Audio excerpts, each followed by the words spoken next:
So what's up people, and welcome to another Battle Angel Alita Gammu video.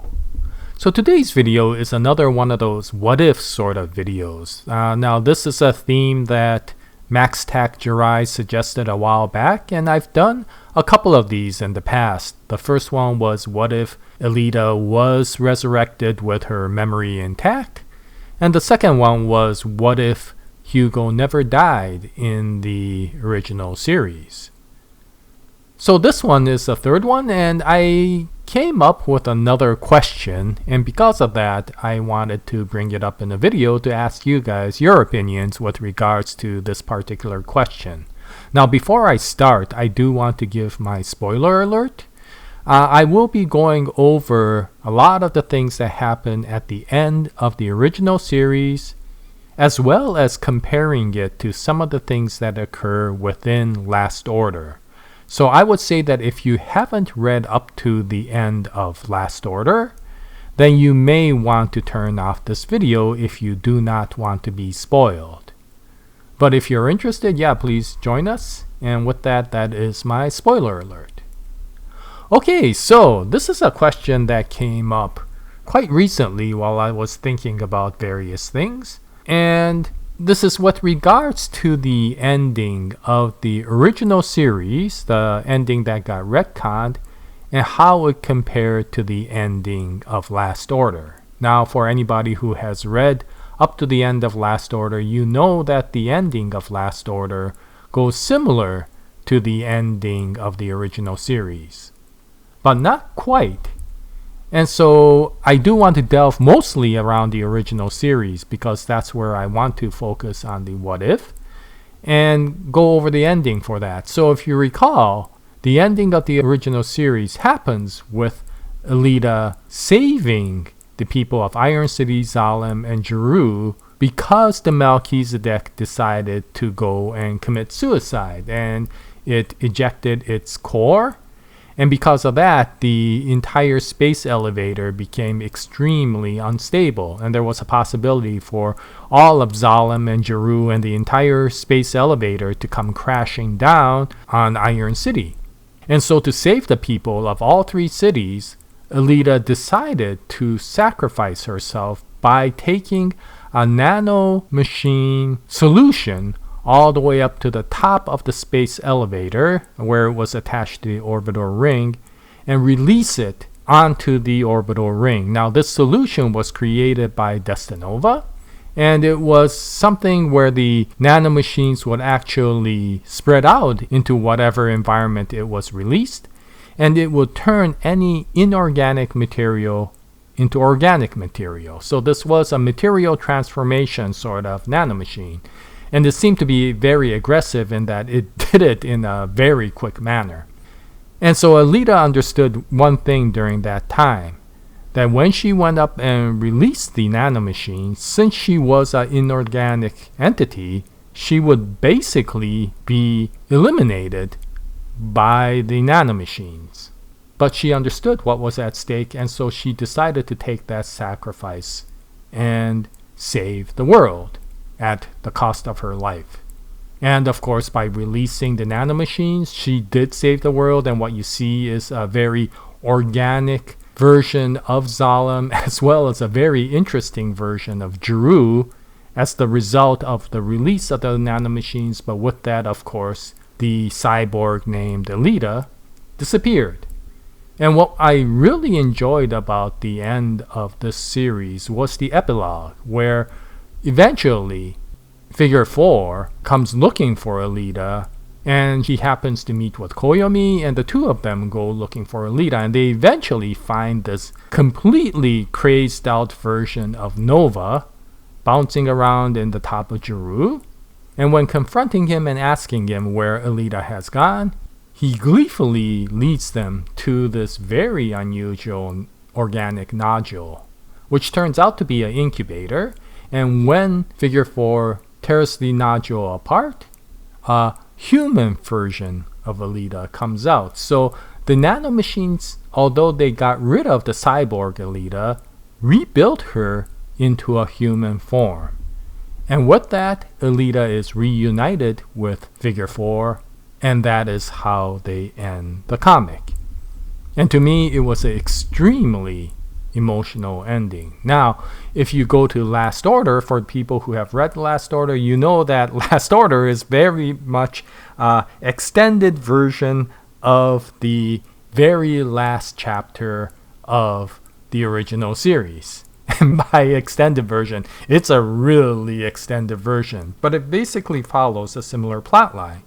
And at the end of Last Order, you see a similar scene where a human Alita wakes up in the arms of Figure 4, and that's how they end the Last Order series. However, despite the similarities, there are some significant differences between the two. And I won't go into it too much here, except a few name dropping. There is no character such as Aga and Body in the original series. There is no Grunthal in the original series. There is no Erica in the original series. However, one of the key factors that separated the similarity between the original ending and the Last Order ending came from this scene right in the middle of the Last Order series, where Supernova tells Alita that she is not the original brain version of Alita that we met and read about in the original series, but she is basically a brain chip version of Alita, basically another replicant. And so if you fast forward to the end of Last Order, when you see the human Alita being resurrected and meeting Figure 4, that is the brain Alita that meets with him and goes back down to Earth. And so if you compare that with the original series, of course, in the original series, it was the brain Alita, and so what is understood is at the end of that series, the same brain Alita meets with Figure 4 in a human form, and they both go back to Earth. So where is the difference in the similarity? Well, it comes back once again due to Supernova, and here is where the what if comes in. If Nova actually did switch the brain Alita with a brain chip Alita, then in Last Order we understand when that happened, and that was during the time when Alita got killed in the Badlands and then woke up in Zalem. And throughout that entire first part of the Last Order series, we think that the girl that woke up is the original brain Alita.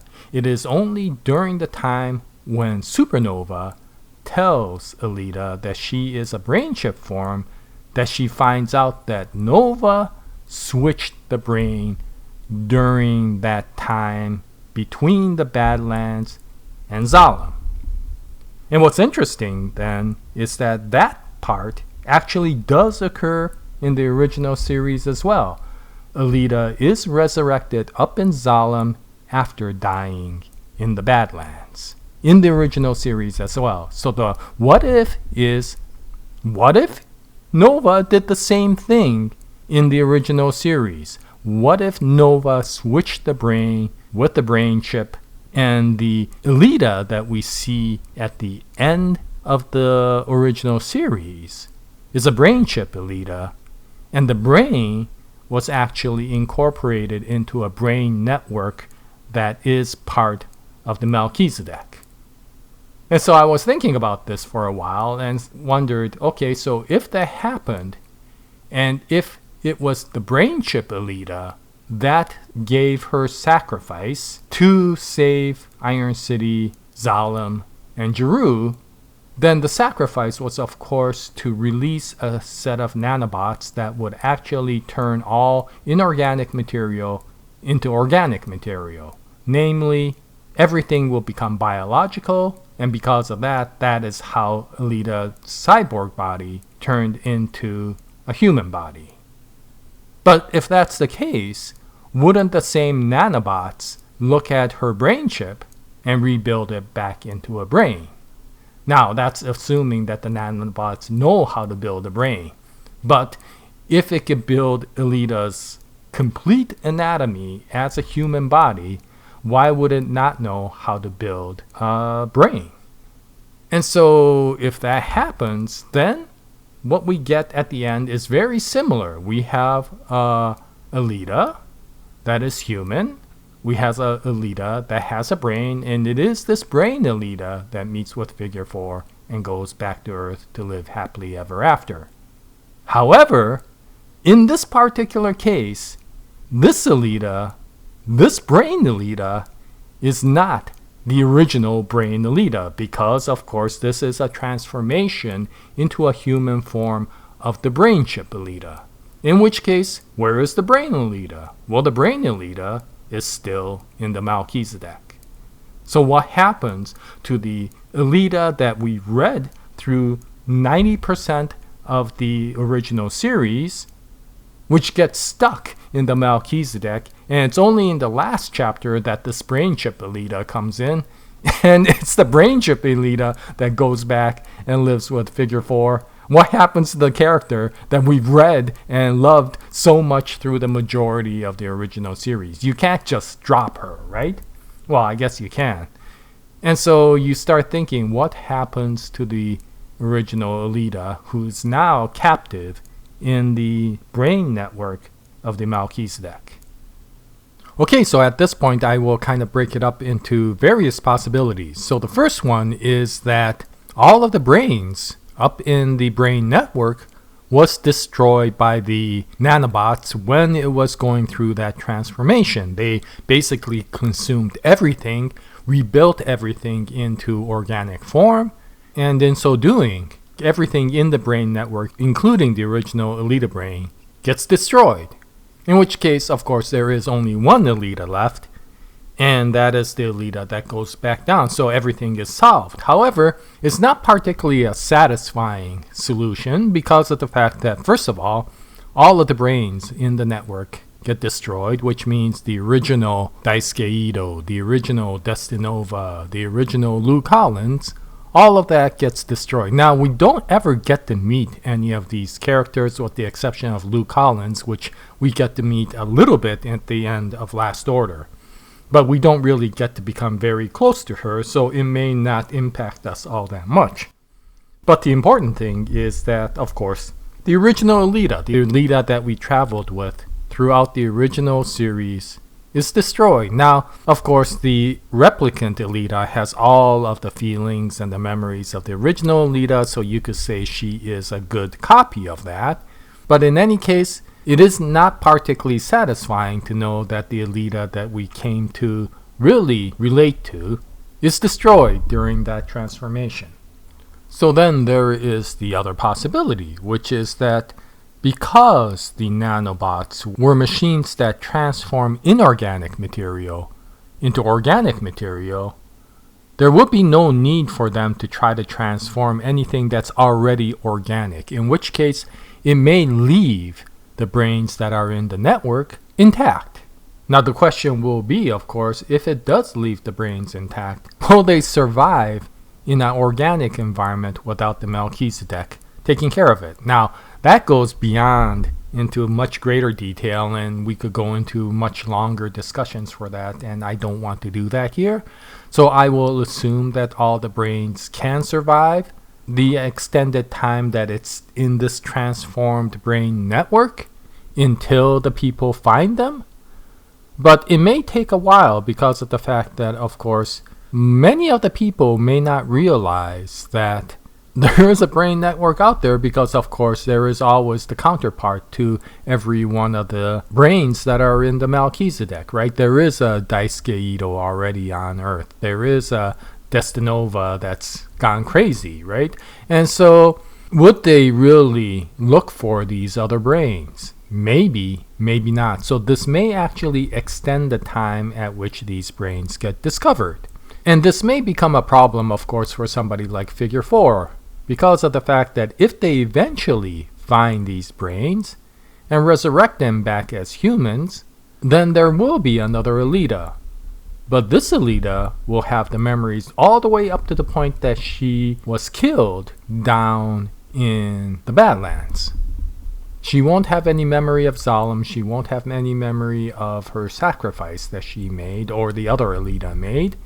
And so she won't really know what happened, and she will wonder why there is another Alita living with Figure 4.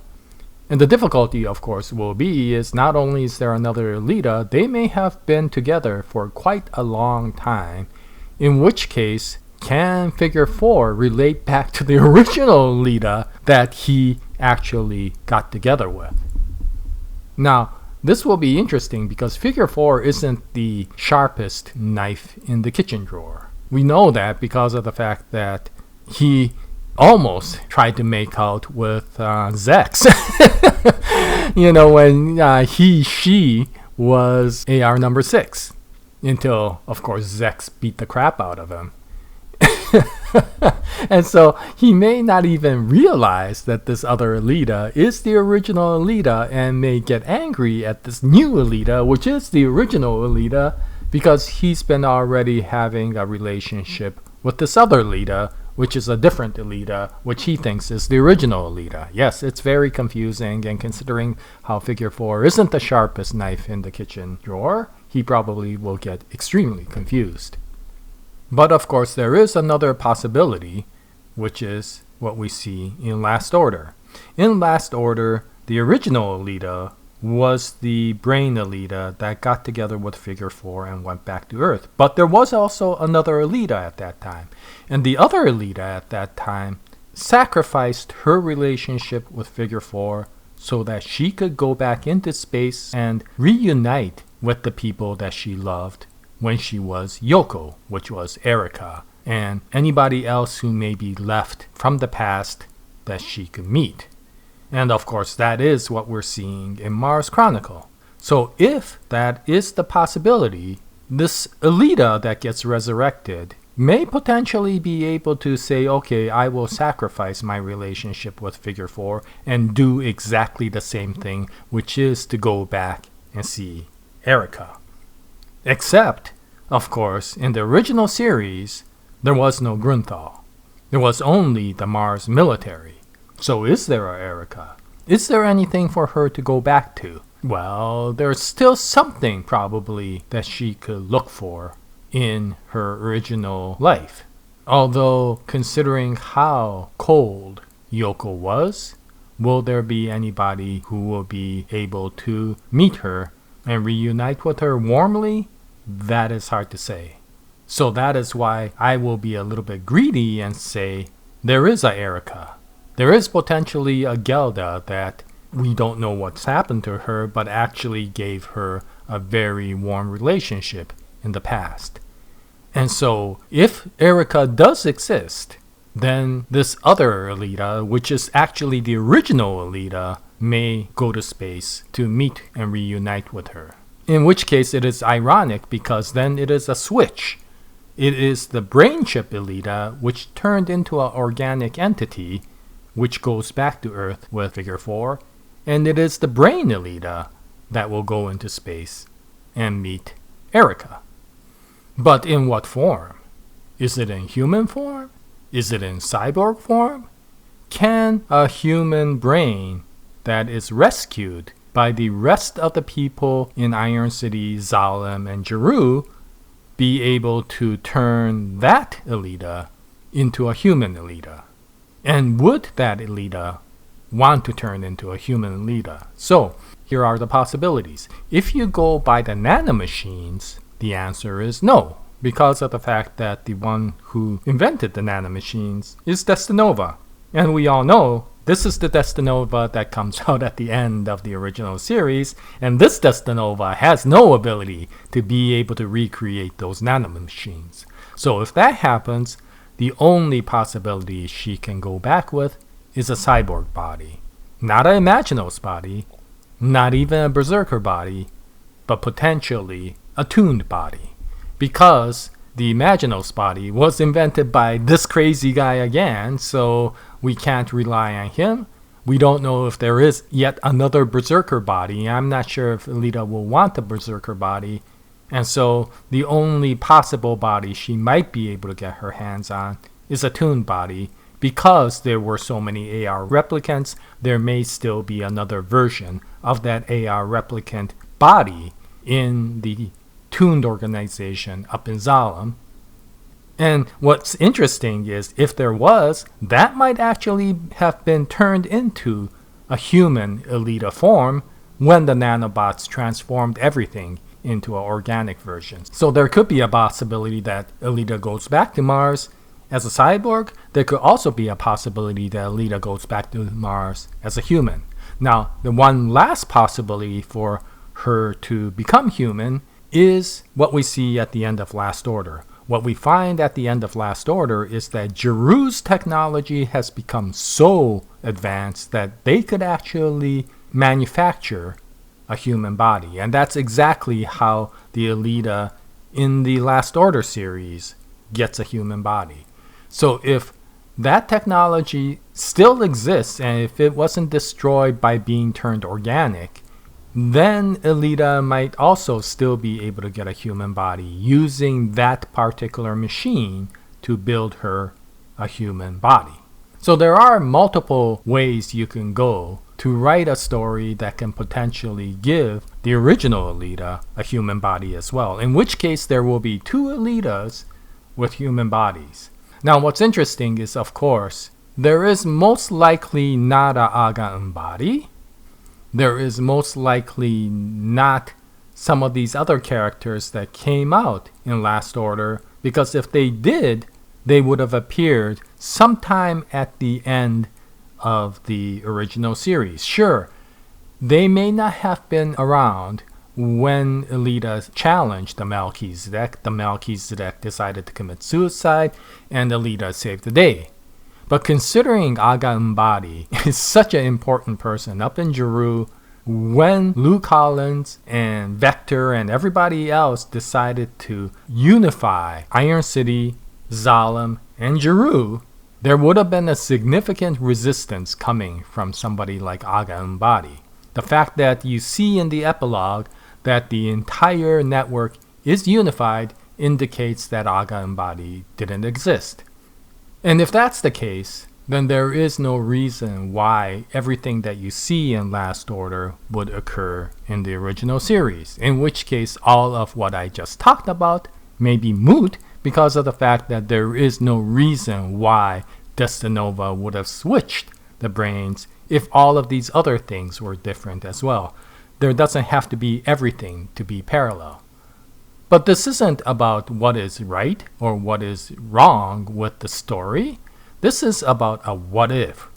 So since I created this as what would happen if Destinova did switch the brain, then I am just looking into the possibilities of what would happen. And the irony that I come up with is that there would be a switch in the characters, and the replicant Alita that we see travel through all of Last Order and what we're seeing in the current version of Mars Chronicle is the one that actually goes back with Figure 4, and it is the original Alita, the one with the brain that we actually traveled with throughout the entire original series, but we don't travel with in Last Order and Mars Chronicle, that will go out into space and potentially create her version of Mars Chronicle. But in any case, I thought this was quite interesting, and I just wanted to make this video to ask many of you viewers who are so knowledged with Battle Angel Alita what you thought with regards to this situation. So thank you very much in advance for anybody who leaves comments, and thank you very much for watching this video. I'll continue to make more Battle Angel Alita videos in the future. I hope you join me at that time. But until then, happy manga reading, happy anime watching, and happy movie watching, and Jaya, nice day everyone.